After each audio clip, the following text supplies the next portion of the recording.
Kumusta ka? Welcome back. Yung mga material na pinadala mo sa amin this time, grabe ang bigat. Medyo. Isang collection ng mga sulating theological. So, ang goal natin ngayon, i-break down natin yung mga core ideas nito tungkol sa kung sino ba talaga ang Diyos, paano nagsimula ang lahat, at ano raw yung hantungan ng buong universe. Malalim to. Oo, mukhang malalim talaga, kaya sige, himayin natin ito. Malalim nga. At para hindi tayo maligaw, may isang konsepto na parang sinulid na nagdudugtong sa lahat. Ito yung ideya na ang Diyos ang nag-iisang nilalang na self-existing. Self-existing, okay. Oo, sa madaling salita, siya lang yung tunay na may sariling pag-iral. Mula dyan, sa pundasyong yan, ipinapaliwanag ng mga teksto yung napakalaking agwat sa pagitan ng pananaw ng Diyos at pananaw natin. Na parang ano? Umbada, siya walang hanggan. Tayo, para tayong mga isdang nakakulong sa aquarium ng oras at espasyo. Okay, self-existing. Diyan tayo magsisimula, magandang starting point yan. Kasi yung unang ideya pa lang, medyo wild na para sa akin. Kasi yung unang malaking ideya na bumungad sa akin mula sa sources mo, hindi lang siya basta, ang Diyos ang pinakamakapangyarihan. Mas radical pa. Mas fundamental. Oo, mas fundamental. Ang sinasabi ay, ang Diyos lang ang tunay na umiiral. Lahat ng iba pa, parang hiram lang. Sinesite dito yung sikat na linya sa Exodus, 'di ba, kung saan sinabi ng Diyos, "Ako ay si ako nga, I am that I am." Ayon sa interpretasyon dito, yan na raw yung ultimate statement of existence. Walang pinangdalingan. Walang pinagmulan, walang gumawa, siya lang. So, ang tanong na agad pumasok sa isip ko, kung siya lang ang real, anong tawag sa atin? Sa mundo, sa lahat ng nakikita natin? At yan yung tanong na bumabago sa lahat, di ba? Ayon sa mga material na to, ang sagot ay simple pero nakakagulat. Ano yon? Lahat ng iba pa ay contingent. Contingent. Nakadepende. Oo, nakadepende ang pag-iral mula sa pinakamataas na anghel hanggang sa pinakamaliit na quark, pati yung mismong consciousness natin. Lahat yan hindi umiiral sa sarili nilang paraan. So parang kaloob lang? Kaloob, bigay, inusustain lang. Kung iisipin mo, para bang lahat ng bagay sa universe ay may invisible tag na made by God. Siya lang ang walang ganong tatak. Wow. Siya ang ultimate source, hindi produkto. Pinapatibay pa yan nung isang verse sa Isaiah na nagsasabing siya ang nag-iisang Diyos na lumikha ng langit at lupa. Hindi isa sa, kundi ang nag-iisa. Okay, dito ako medyo naguguluhan at the same time namamangha. Kasi kung tayo ay hiram lang at ang Diyos lang ang tunay, binabago nito ang lahat para tayong mga anino, 'di ba? Tama. Na nakadepende sa liwanag para umiral. Kung wala yung liwanag, wala rin tayo. Exactly. So kung ganon, paano tayo nagsimula? Kung siya lang ang original na nandoon, paano umusbong ang isang bagay mula sa isang estado na wala pa ito? Dito na pumapasok yung konsepto na medyo nakakabali ng utak.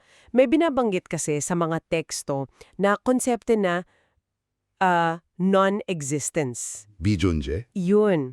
Sinasabi na, tinawag daw ng Diyos ang lahat ng bagay mula sa non-existence para magkaroon ng pag-iral. At hindi lang to mga pisikal na bagay. Hindi lang. Kasama raw dito ang buhay, kamatayan, mga anghel, kapangyarihan, yung ngayon at yung bukas. Ang hirap i-picture. Paano natin iintindihin yung non-existence? Isang empty space? Isang vacuum? Ano to? Dito natin kailangang isuot yung dalawang magkaibang salamin. Okay. Una, yung sa atin. Para sa atin na nakatira sa loob ng oras at espasyo, ang non-existence ay literal na kawalan. Zero. Blanco. Oo. Yun ang pagkakaintindi ko. Kasi ang buong operating system ng isip natin ay nakabase sa kung ano ang meron. Tama. Pero ngayon, isuot natin yung salamin ng Diyos ayon sa paglalarawan ng mga teksto. Dahil siya ay infinite at nasa labas ng oras, ang non-existence ay hindi isang wala na nasa labas niya. Teka, paano yun? Bagkus, ito ay isang potensyal na nasa loob niya. Isang plano, isang ideya na kaya niyang bigyan ng anyo at realidad. Teka lang, paki-rewind. Sinasabi mo ba na para sa Diyos, yung wala o non-existence ay hindi talaga wala? Hindi siya wala in the absolute sense. Ang canvas at pintor. Eksakto. Magandang panimula yung analogy mo. Pero para mas maging tumpak pa, ayon sa teksto, isipin mo na hindi lang siya ang canvas at pintor. Ah, may kasunod pa. Oo, bawat hibla ng canvas, bawat molekula ng pintura ay actively niyang hinahawakan para manatili sa pwesto. Kung bibitawan niya, hindi lang hihinto yung pagpipinta, Maglalaho lahat. maglalaho yung canvas at pintura mismo. Ganun daw ka-dependent ang eksistensya natin. Grabe. Kaya ang punto dito, lahat ng nilikha ay umiiral lamang sa loob ng oras at espasyo ng mga nilikha rin. Tulad ng isda sa tubig, hindi tayo pwedeng lumabas. Hindi kaya. Pero ang Diyos, ayon sa Psalms, ay Diyos na mula sa walang hanggan hanggang sa walang hanggan, bago pa man magkaroon ng kailan at saan. Gets ko. So parang ganito, para mas simple, isipin mo na tayo ay mga character sa isang nobela. Okay? Ang buong mundo natin, yung mga pangarap natin, mga problema, yung nakaraan at hinaharap, ay nangyayari lang sa loob ng mga pahina ng libro. Hindi tayo pwedeng tumalon mula chapter 5 papunta sa labas ng libro para silipin yung ending. Hindi pwede. Pero yung Diyos, na siyang author, hawak niya yung buong libro. Nakikita niyang chapter 1, chapter 20, at yung the end ng sabay-sabay. Lahat ay present sa Kanya. Oo, para sa kanya, ang lahat ay isang ngayon. Kaya yung pagtawag mula sa non-existence ay parang pag-introduce lang ng character na nasa isip na niya mulat sa pool. Ganyan-ganyang ang larawan. At yung analogy ng author at ng libro, napakahalaga niyan habang nagpapatuloy tayo. Bakit? Kasi kung ang Diyos Ama ang author na nasa labas ng kwento, may isa pang central character na piniling pumasok sa loob ng mga pahina. At yan na nga si Hesukristo, ang anak. Binibigyan siya ng isang napaka-espesyal na papel dito sa mga teksto. Oo. Sinasabi sa Hebrews, si Hesukristo ay hindi nagbabago, kahapon, ngayon, at magpakailanman. Sa unang basa, parang simpleng statement lang. Pero sa konteksto ng pinag-uusapan natin, bakit sobrang big deal ng ideya na siya ay hindi nagbabago? Kasi yung konsepto ng hindi pagbabago o immutability, ayon sa paliwanag sa source, ay direktang nakakabit sa konsepto ng pagiging perpekto. Paanong naging konektado yon? Ang lohika ay simple lang. Kung ang isang bagay ay tunay at ganap na perpekto, hindi na ito pwedeng gumaling pa dahil perpekto na nga. At siguradong hindi rin ito pwedeng sumama dahil mawawala ang pagiging perpekto nito. Makes sense? Kaya ang anumang pagbabago, kahit paunti-unti, ay senyales ng di kasagdalan. Dahil ang anak ay inilalarawan bilang perpektong Diyos, essential na siya ay hindi nagbabago. Siya ang constant sa buong equation ng universe. Okay, so yung pagiging hindi nagbabago ay sign ng kanyang pagkadiyos, ng pagiging perfecto niya. Pero dito nagiging mas interesante. Bakit? Kasi ang mga teksto ring ito ay nagsasabi na itong perpekto at hindi nagbabagong nilalang ay may ginawang isang napaka-radical na bagay.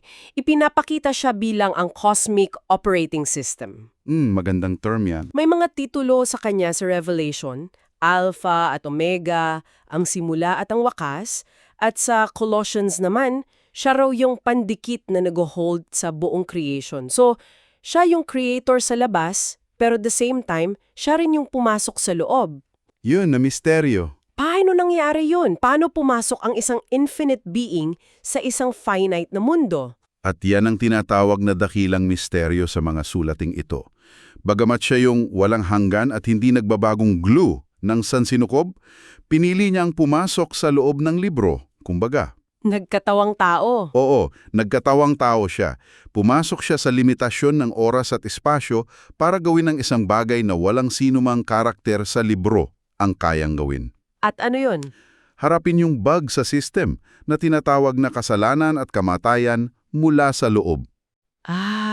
Ang pagiging alpha at omega niya ay nangangahulugang siya ang author, pero yung pagiging nabubuhay na minsang namatay, sa Revelation, yan yung patunay na pumasok siya sa kwento, namatay bilang character, at dahil siya ang author, binuhay niya ang sarili niya. At sa proseso, Sa proseso, nakuha niya yung susi, yung kapangyarihan laban sa kamatayan. wow.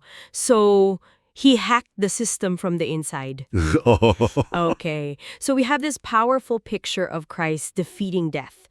Kung yan ang climax, ano yung last page? Ano yung endgame? Oo. Saan tayo dadalhin ng lahat ng ito? Ano ang endgame ayon sa mga material mo?